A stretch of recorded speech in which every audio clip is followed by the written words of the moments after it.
এখন দেখছি জগন্নাথ দেবকে স্নান করার জন্য আমাদের মা বোনেরা সবাই রেডি হয়ে গেছে। যে সবার কাকে কলসি আছে ওই কলসির জল দিয়ে কলসির দুধ দিয়ে আমাদের জগন্নাথ দেবের স্নান কার্য তারা স্নান করাবে।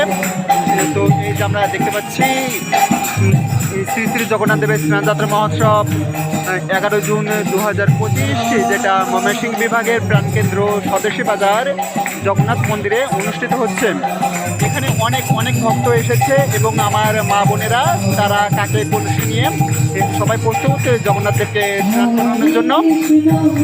করার জন্য এবং এখানে কীর্তনে শ্রীকৃষ্ণ মহামন্ত্র নাম কীর্তন করা হচ্ছে। তো আমার সাথে সাথে আমি আপনাদেরকেও দেখাতে চাই। দেখেন এখানে আমাদের অনেক অনেক ভক্তরা এসেছে। আমরা যদি দেখাই মন্দিরের চারিপাশে ভক্ত আর ভক্ত অনেক ভক্ত এখানে আছে।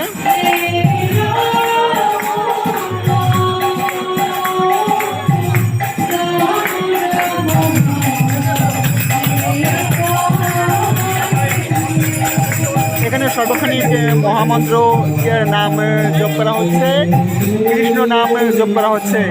আর এটা অনুষ্ঠিত হচ্ছে ইসকন স্বদেশী বাজার ময়মনসিংহ বিভাগ।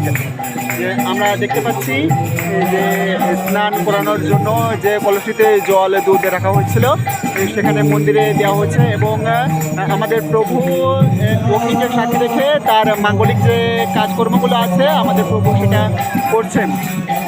ময়মনসিংহ বিভাগের এটা আমার প্রথম দেখা। তো ভগবানের কাছে হাজারো কৃতজ্ঞতা যে আজকের এই দিনটাকে আমার ভাগ্যে লেখানোর জন্য আমাকে দেখার সৌভাগ্য তিনি দান করেছেন।